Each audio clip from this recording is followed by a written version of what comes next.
Hari Om. Welcome back to the 48th week of Vedānta Jñana Yajña. Shall we begin with a gentle prayer? To Puja Gurudev. Please join.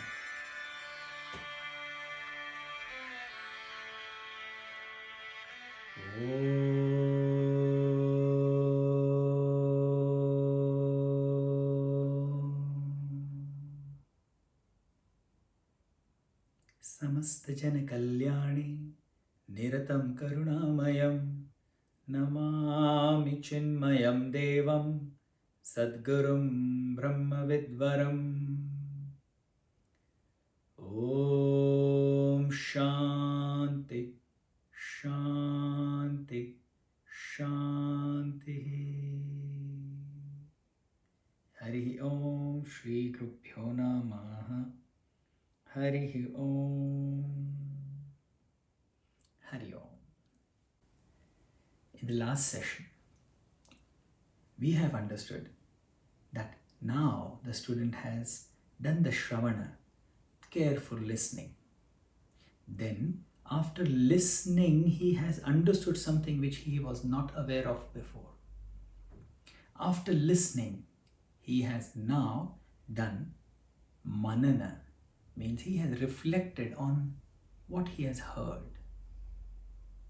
After manana, his doubts and questions and queries have been removed. And now, what is it to be done? He must stay in that awareness of the self, of the ātmā, of the Brahman, the infinite. It is called sat-cit-ānanda, existence, consciousness, bliss. What? That? No. That sat-cit-ānanda is the consciousness. That consciousness is nobody else but you. The next instruction, Bhagwan Sri Adi Guru Shankaracharya is saying that you have to do two things together. Therefore, two instructions come together. First, remain in this awareness that I am Brahman, that infinite. This is my nature, my true nature. Existence, consciousness, bliss is my nature. And throw away the notion that I am the body. These are the next two instructions. I am Brahman. This is a feeling. This is a thought at the moment. But when we dwell deep into meditation, when we reflect deeply in this thought, you will realize that it is not just something which is a feeling or a thought. This is an absolute truth. This was the truth which the śruti, Vedas have spoken. This is what the Guru has spoken. And this is what the Mahāvākya is telling us now, that you are that Brahman. Stay in this nature, in your original true nature, for as long as you can. Of course, in our day-to-day activity, be objective towards things, meaning do not go to your mother and tell, Mother, I am Brahman, come touch my feet. Your mother will only give you one good rap. This is something that you have to reflect upon. This is something which you have to keep saying it to yourself again and again and again and again. The great Swami Vivekananda ji said once, people say that Vedanta is trying to hypnotize mankind for believing that they are Brahman, infinite. But the truth is, man is already hypnotized by the world. Vedanta is only trying to dehypnotize him back to his original nature. This is what you have to do. You have to inside understand and come to this belief, this akhanda vishwas, faith, shraddha, that I am consciousness. Right now you may not feel it. You may not even feel your own self. Leave alone that not only me, but everything around me is Brahman, is infinite. The next instruction was, drop this identification that I am the body. Somebody said, no, I don't think I am the body. Think about this. Whenever, whoever is asked to fill up a form about your own self, what do? You write the name of this body. The body has been given the name. The height of this body. The weight, where were you born, what did you do, who are your parents? Everything is related to the body, isn't it? That means the notion that I am this body has become so strong into us that it is impossible for us to think anything else about us. Therefore, what Shastra, what Adi Shankaracharya is giving us this next instruction is, drop this identification. But how? The example is, sometimes when your friend or somebody whom you know falls unwell and you go to visit that person in the hospital, don't you inquire with that person? Oh, how are you feeling today? Did the doctor come to see you? What did the doctor say? This is objectively looking at your friend or the person who's unwell. The question is, can we look at our body objectively? This is something which we have to do. Bhagwan Shankara says, this is something which you have to do. You have to take care of the body.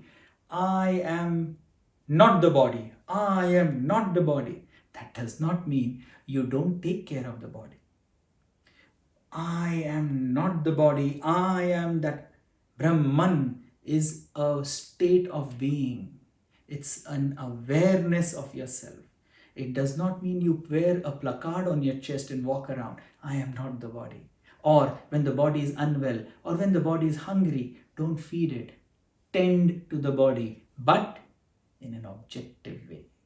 Moving ahead to the next interrelated point.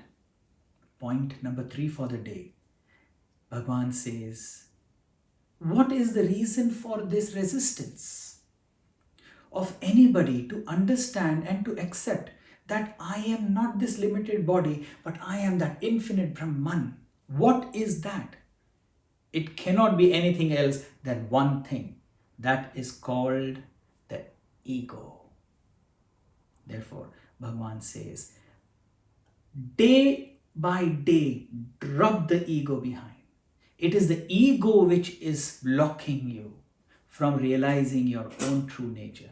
Imagine a day is already started, but you haven't seen the sun. Why? Because there are thick black clouds all around, to the point that the entire day has almost moved to the midday, and you are expecting an afternoon followed by evening. And lo, suddenly the night comes. What I am saying, people from India will not be able to understand, or from the countries which are from the southern part of the globe. But those who are on the northern hemisphere, they will know what I am saying. Over here, the sun rises in these weathers, but it cannot be seen because it's continuously clouded. It's grey, it's dreary. And then the midday comes and you expect now an afternoon, sun or heat or light. And lo, suddenly at about 4 o'clock there is night which starts. In the same way, our ego completely clouds our vision of that great Brahman, of your own true self. And it makes you only believe that you are this limited, incomplete human being. You have to drop this day after day. The point is, it is not only that your vision is limited because you are unable to see what you truly are, but even otherwise, what is Vedanta? Advaita telling you, you are infinite. But what we are doing, we are holding to our ego. My body, my wealth, my name and fame, people who know me, my family. In Bhaj Govindam, Bhagavan Adi Shankaracharya has said such beautiful words. He says, Ma kuru dhan jan yovan garvam harti nimeshat kalah sarvam. Meaning, do not have pride, don't have ego that you have so much of wealth, you have cars, you have bungalows, you are a millionaire, nay, you are a billionaire.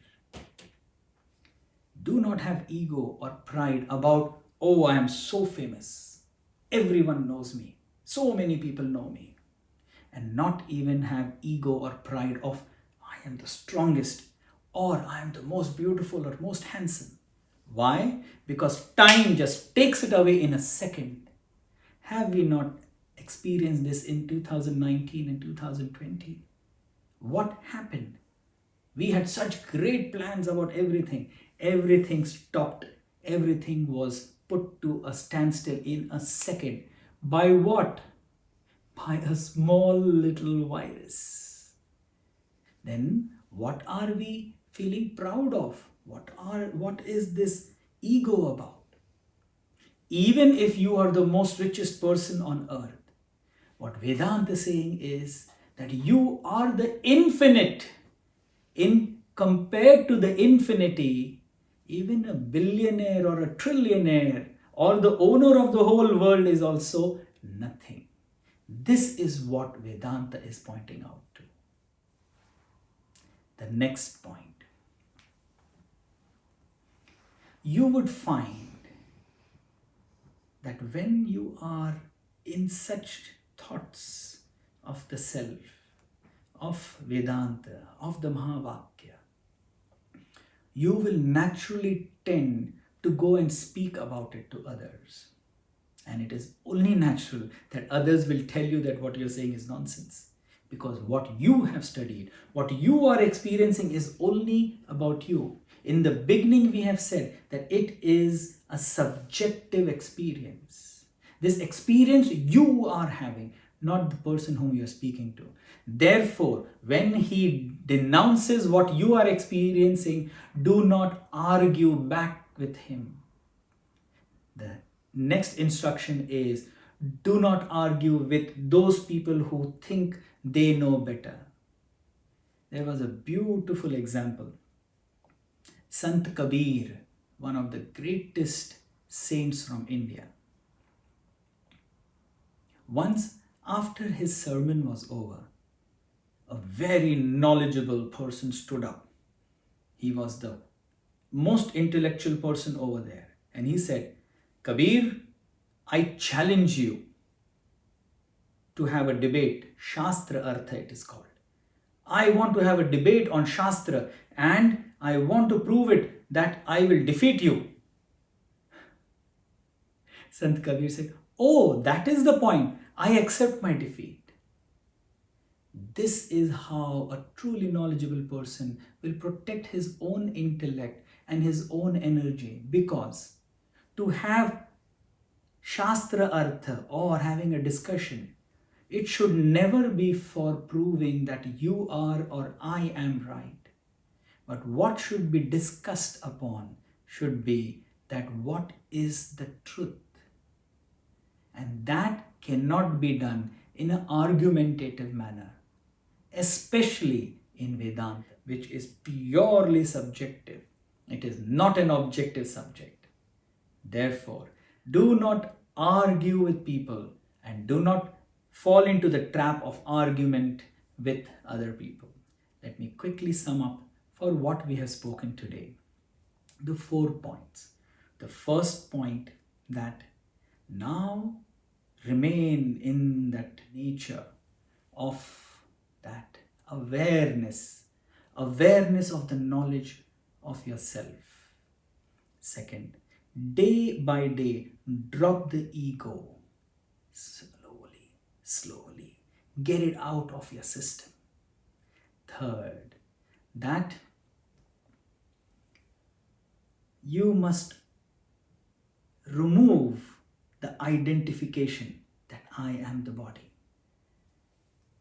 Only then, slowly, the ego about the body, about the wealth, about the beauty, about everything that it is there, about this limited world, will slowly move away. And finally, do not waste your energy in arguments with others. We take a Madhya Viram today, and in the following session, we will be covering more ground, reaching closer to the final knowledge. And we thank Bhagavan, we thank Gurudev, we thank Guruji, we thank our parents. Kindly join me for the end prayer.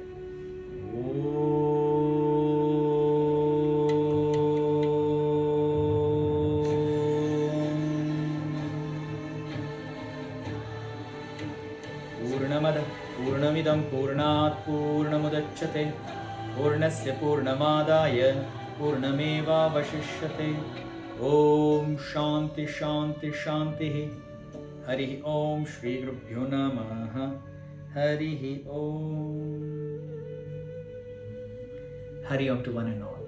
I'll be waiting for you in the next session. Hari Om.